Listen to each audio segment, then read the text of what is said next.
A coalition of community leaders is urging the federal government to take action to address what they describe as a growing crisis on Toronto's streets. Funding is desperately needed to shelter the growing number of refugees, and frontline workers say the Prime Minister has left them stranded in the bitter cold.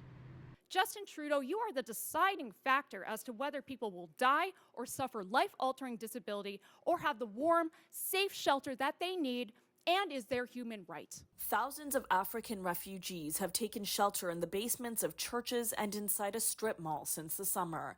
Religious organizations voluntarily taking them in, and without government support, many are now tens of thousands of dollars in debt. The situation is wrong.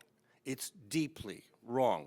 There are basically no government services for them, and this simply is not normal. It is not good. It is not what they used to call the Canadian way. And as it gets colder, local leaders are urging the federal government to commit $200 million this year and $250 million in 2024 to provide the city with adequate funding to shelter refugees. It's shameful that we are seeing more support for the city's shelter system and newly arrived refugees from Doug Ford than the Trudeau government. Others also calling on the government to open federally owned buildings and spaces in Toronto to serve as temporary shelters.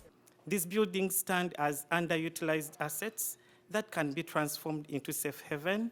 We have spoken for 7 months now about the same issue, and it is true that we've not been heard, or someone is hearing us and they don't care to respond. The Prime Minister insists he has responded at a press conference in Toronto Thursday. We have stepped up over the past years with hundreds of millions of dollars across the country in support for asylum seekers, and we will continue to. I have already had great conversations with Mayor Chow, and we're going to continue to work together on these issues. Toronto Mayor Olivia Chow told CityNews she remains hopeful after a meeting with Trudeau at City Hall on this issue, but advocates say with services stretched to the breaking point, his response fell short.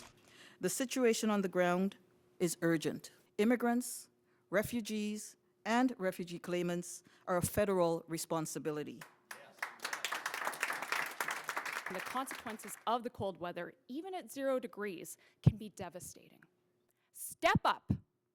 People's survival, their living or their dying, it is counting on you. There are almost 3,000 refugee claimants in Toronto's shelter system, according to the city. That's a 440% increase from just 2 years ago. For City News, I'm Tina Yazdani.